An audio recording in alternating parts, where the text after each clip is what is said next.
PR Connections Radio presents. Welcome to Vegas Hockey Hub here on PRConnectionsRadio.com, the voice of new media. We are here in the sports entertainment capital of the world, Las Vegas, Nevada. I'm your host, Ian Rachiele. And what an incredible series it was. What a fantastic finale to the Stanley Cup final as your Vegas Golden Knights have won the 2023 Stanley Cup Championship. It is a great feeling to say here in Las Vegas that we are champions, that finally we win the cup.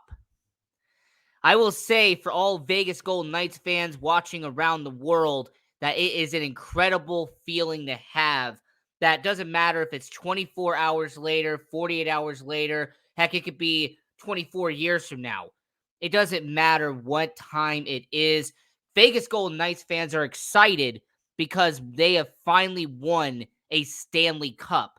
The most prestigious trophy in all of hockey is now home to Las Vegas. Now, before we break down what happened in Game 5, before we give you an analysis of what happened in the game, let's talk about the pregame. You had Steve Aoki as the DJ. He was hyping up the crowd inside Toshiba Plaza. He was making everybody feel like, hey, this is a good event to be at. This is an event you have to watch. So I got to give a lot of credit to the DJ pregame because he definitely was hyping up the crowd. The intensity was there. Everybody was loud, and they were very happy to be there at T-Mobile Arena going into Game 5. Now, they had the entrance. They had the introduction that they do pre-game, and it is by far the most entertaining pre-game ceremony in all of hockey. There is nobody who even compares to the entertainment value that the Vegas Golden Knights do before the game kicks off. And after they do, that's the introduction, and they had all of the good effects and all the people that are in the entertainment department at the Vegas Golden Knights at T-Mobile Arena. I got to give them their props, by the way, for somebody who actually cares about that field and that industry. You did a fantastic job. Rapper 50 Cent, he was sounding the horn. He was doing all the horn before the game kicked off. He was hyping up the T-Mobile Arena crowd. So it was a very interesting event to see 50 Cent hyping up the crowd. They had the montage before the game. You had John Taffer from Bar Rescue hyping up the crowd. You had rapper Little John, who I feel like is at every Vegas event now. Little John, he was hyping up the crowd as well. So for Game 5, it really felt like a magical moment. It felt like it was a fantastic event that was about to kick off just because of all of the stuff going on pre-game. It was incredible. But how did the game go? How did the game actually go out in Game 5? Well, to kick off the game, Bruce Cassidy did something that some people speculated, but it wasn't confirmed until it happened. When they introduced the starting lineups for your Vegas Golden Knights, the first guy announced was Riley Smith. Now, Riley Smith, an original misfit, a guy who is the alternate captain of the Vegas Golden Knights. He is someone who has been a longtime stalwart of the Vegas Golden Knights, a day one, and it was very good to see him in the starting lineup. Opposite of him is his normal lines mate and the guy who has been on his line for 6 seasons, and that is Wild Bill William Karlsson. But what some people didn't expect until it happened, his original line mate, the guy who was part of their line for 5 seasons, Jonathan Marchessault, was announced as their last guy in that starting lineup. So, for the first time in a long time since the beginning of this season, you had them back together. You had the KSM line. You had Karlsson, Smith, and Marchessault back together one more time. And I think that was actually a fantastic move by Bruce Cassidy. Now, yes, it was only for one series. Okay, after the puck dropped, they went back to their original lines. I get it. But it was a really cool moment for all of the Vegas Golden Knights fans who have been here since day one to see their original 5 members, McNabb, Theodore, Marchessault, Carlson, and Smith, to see all of them back together in the starting lineup. That was a nice touch. I also am going to give credit, and I'm going to give a lot of credit tonight, to Bruce Cassidy. Bruce Cassidy came over from the Boston Bruins, and there was this idea, could his style of play correlate in Vegas? Could his style actually work here in Vegas? And not only did it work, it won Vegas a Stanley Cup. I mean, this is a Vegas Golden Knights team. They did a lot of dump and chase. Their forechecking was phenomenal. They took care of business. They didn't really do that many takeaways.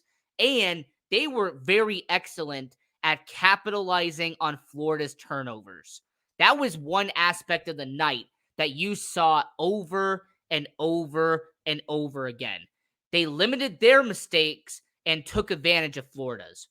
I also have to mention that they did not fall into a trap of playing Florida's style of play. Florida is a very physical team. They are a ferocious team. They have a lot of intensity out there in Florida. They were known for tossing their body around. Vegas did not fall for it. Outside of a minor penalty to Keegan Kolesar early in the game, Vegas really didn't get into any fights. In fact, there was no fights in Game 5. This was the first time in this entire series, but it was vital. The first time in all 5 games, the Vegas Golden Knights did not have a single fight against Florida in Game 5. That was key because Vegas was showing, hey, we don't have to drop the gloves 15 times to make a point. All we're going to do is go out there and we're just going to straight up beat you. So Bruce Cassidy, obviously he gets a lot of my respect because of what he has done to Vegas. How they did better on the forecheck, how he did better on the back check. How when it comes to Vegas, when it came to defensive positioning, they did a stand-up job at redirecting and also causing deflections go into Vegas's way. Also, the 3-on-1 situations, both times it happened, I think Vegas scored both times. All right, both times that Vegas put Florida in a 3-on-1 situation, it was pretty much a tic-tac-toe. We're going to put the puck in the back of the net, and there's nothing you can do about it. Now, let's get into the actual game for Game 5. Because in the first period, after you had the 2 minor penalties, you had Aaron Ekblad, he had an interference penalty. He tripped up Howden, got an interference call. And then a few minutes later, Keegan Kolesar got an interference penalty against Sam Bennett. Sam Bennett and Keegan Kolesar collided at center ice. Keegan Kolesar did not like that. So a few seconds later, he pushed Sam Bennett almost into his own bench, which caused an interference penalty.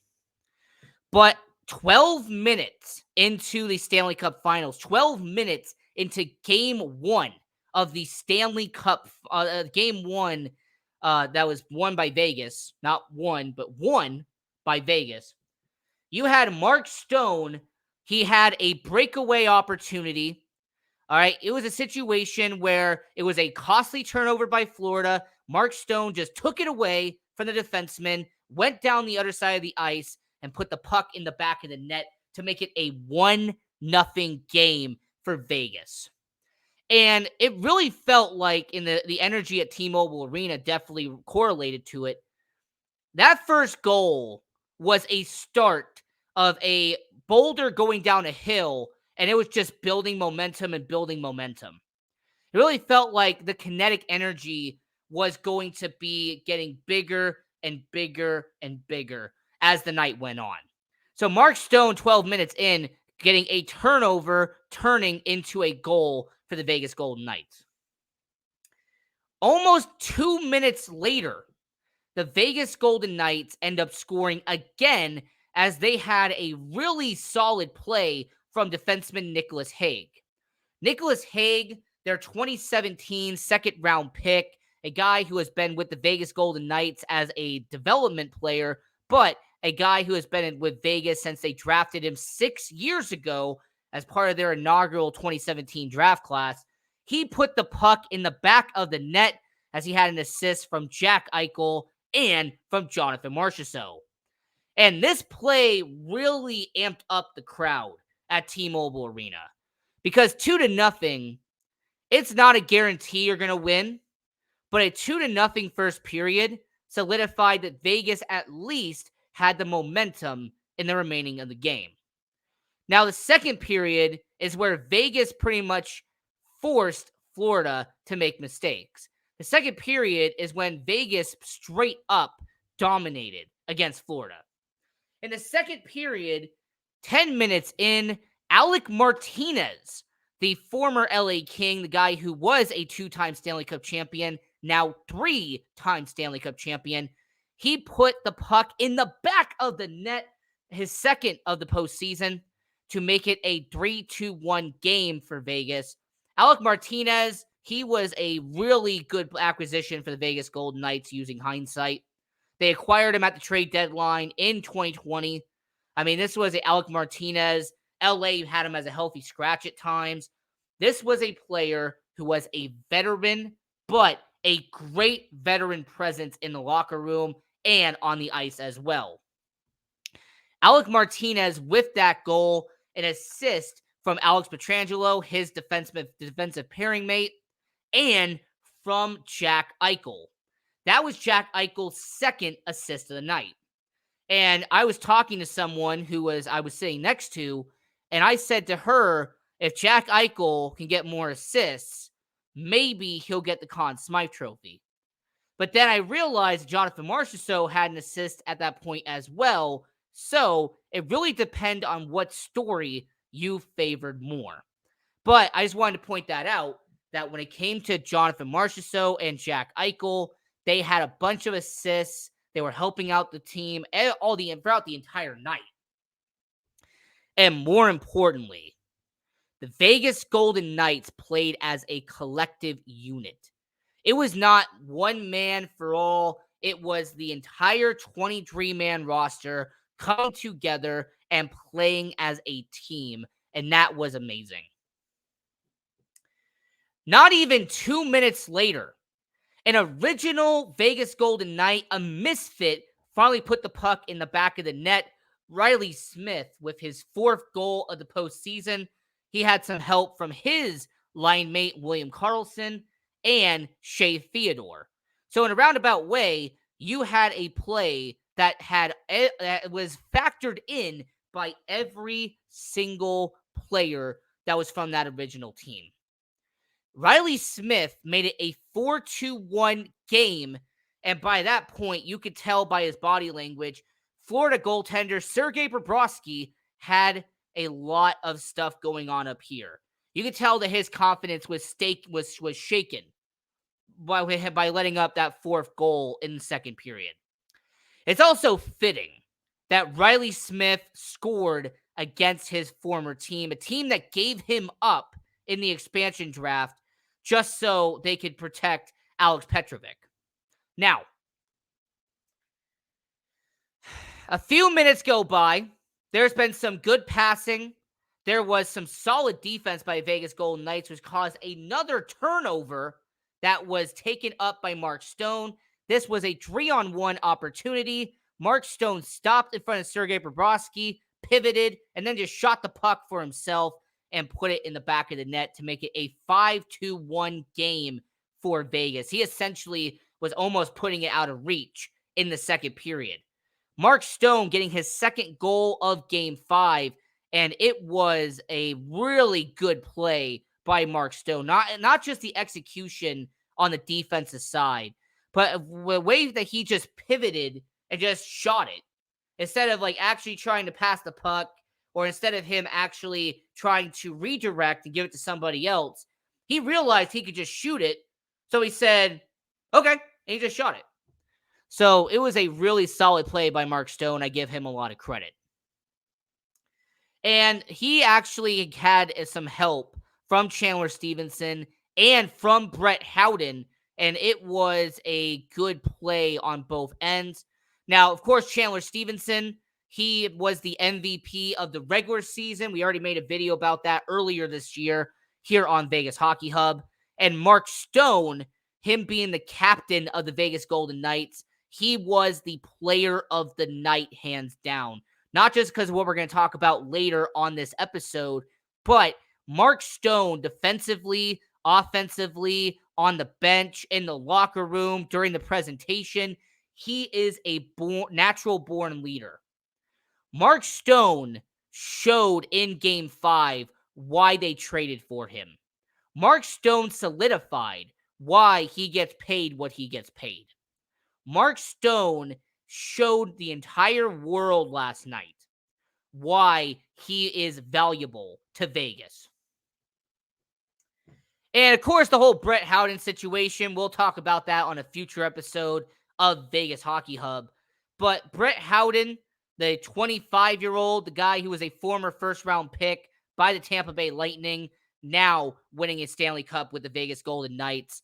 It'll be great to see what happens in the future, but that is for a episode down the line of Vegas Hockey Hub. Continuing in this game, with 2 seconds left on the clock. All right, this was supposed to just be done. But with 2 seconds left in the second period, Michael Amadio with a goal off a redirect from Riley Smith to make it a 6-1 game. When watching the game live at T-Mobile Arena, I actually didn't see the goal go in. I actually did not think it was a goal until they showed instant replay. Because of how close it was to it being at 0-0-0, it actually took a lot of people by surprise. People weren't even celebrating right away at T-Mobile Arena. It took them a minute for them to actually know what was going on. But yeah, Michael Amadio with an assist from Riley Smith to make it a 6-1 game. And being at T-Mobile Arena for Game 5, being at T-Mobile Arena in Las Vegas, the sports entertainment capital of the world, my town, my home, you could tell fans were getting excited. When it was a 6-1 game, you could feel it throughout the entire arena. Oh my gosh, this is it. Oh my goodness, we are going to win this thing. But you still had 20 minutes left. And I'm going to mention the 2 goals by Florida. All right, Aiden Hill, he was stopping 19 out of 20 shots. He looked like he could maybe be in the Conn Smythe Trophy conversation as well. But Sam Reinhart and Sam Bennett had 2 goals in about a 3-minute span to make it a 7-3 game for Vegas.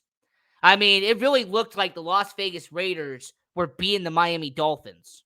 That's what the score really felt like.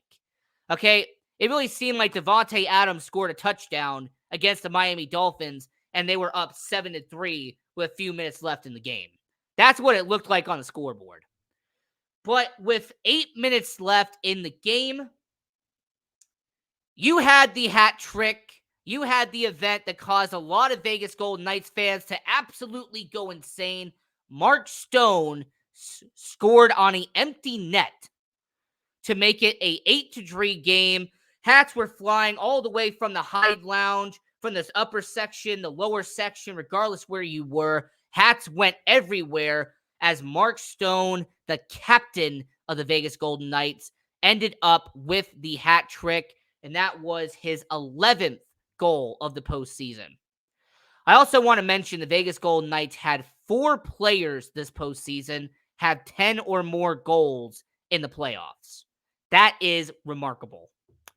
So 8-3, Mark Stone with the empty net. That seemed like it was going to be over. But with 1 minute left in the game, there was a redirect and then a rebound from Nick Waugh, which made it a 9-3 final for the Vegas Golden Knights. And I want to give a quick shout out to that 4th line, Kolazar, Carrier, and Waugh. Now, look, I get it. 4th line is not flashy. It's not sexy. All right, the fourth line is definitely not the line people talk about, but I want to give credit to Carrier. I want to give credit to Waugh. I want to give credit to Kolazar because they did their role brilliantly. Kolazar was putting people on their butt all night long. Keegan Kolazar was making solid plays defensively. I mean, people always talk about his defensive analytics. Yeah, that's the reason why Keegan Kolazar is on the team. He is a good player for the Vegas Golden Knights, and I'm happy that he finally got a bit of credit in this game. I also want to mention that William Carrier, now he couldn't have been on the opening starting lineup because you could only have 5 players. You could only have 5 skaters and 1 goalie, but William Carrier, the original draft pick by the Buffalo Sabres, the guy that the Vegas Golden Knights acquired during the 2017 NHL expansion draft. He is also an original misfit.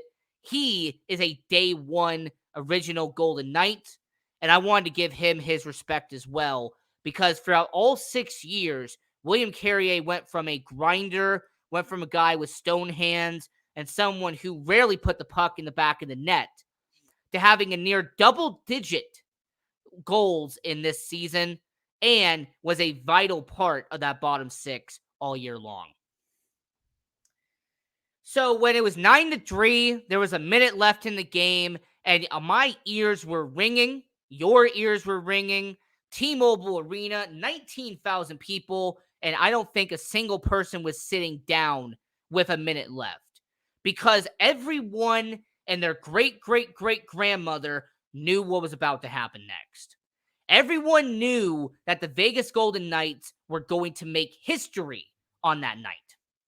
And when the buzzer sounded, when the alarm went off, when the smoke went in the air, the Vegas Golden Knights were crowned your 2023 Stanley Cup champions. The Vegas Golden Knights, and I will give a lot of credit once again to Bill Foley, to George McPhee, to Kelly McCrimmon, because if it wasn't for Bill Foley having a vision of National League hockey coming to Vegas, this team wouldn't be a reality. If Bill Foley didn't put the time, the effort, and more importantly, the money to make the Vegas Golden Knights work, Vegas would not be your Stanley Cup champion. So all the respect to Bill Foley for the vision that he had. Also keep in mind that Bill Foley predicted it, folks. This clip has gone viral in the last 12 hours.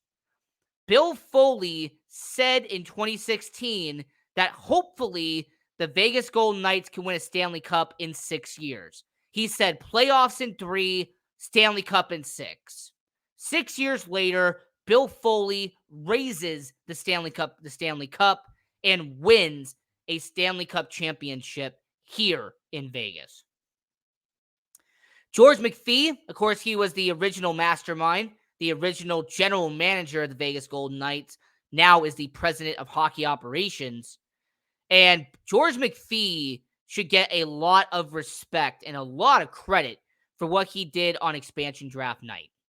For what he did in the 2017 NHL draft, drafting Nicholas Hague. He should get a lot of credit for signing an undrafted free agent by the name of Zach Whitecloud, which is also a very underrated signing by the Vegas Golden Knights at the time.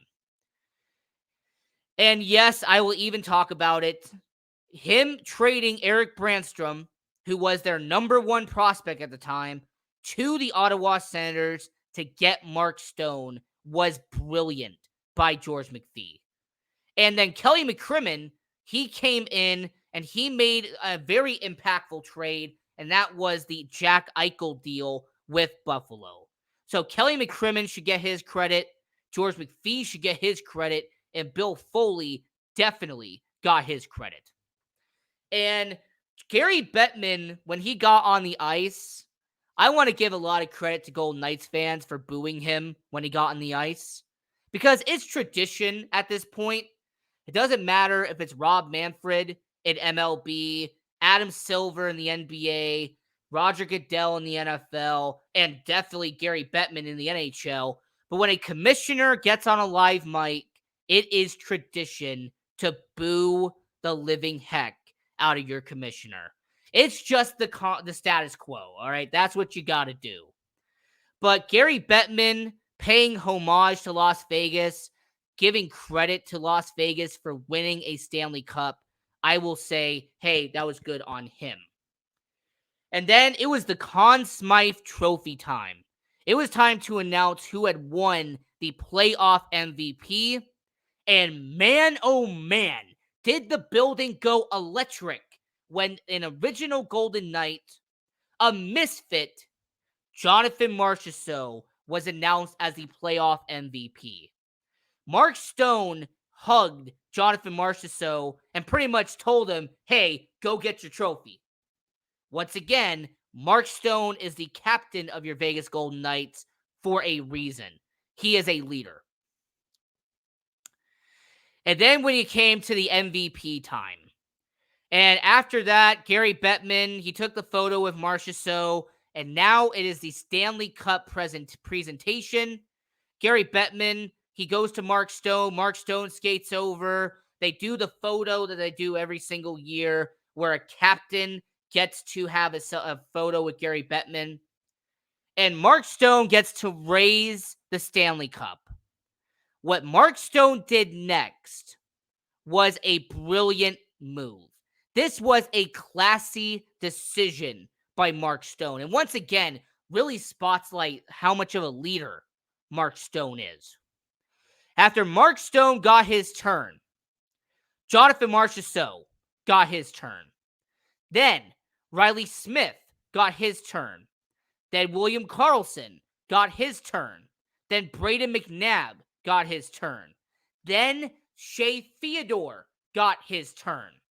The original Misfits got their turns respectfully first.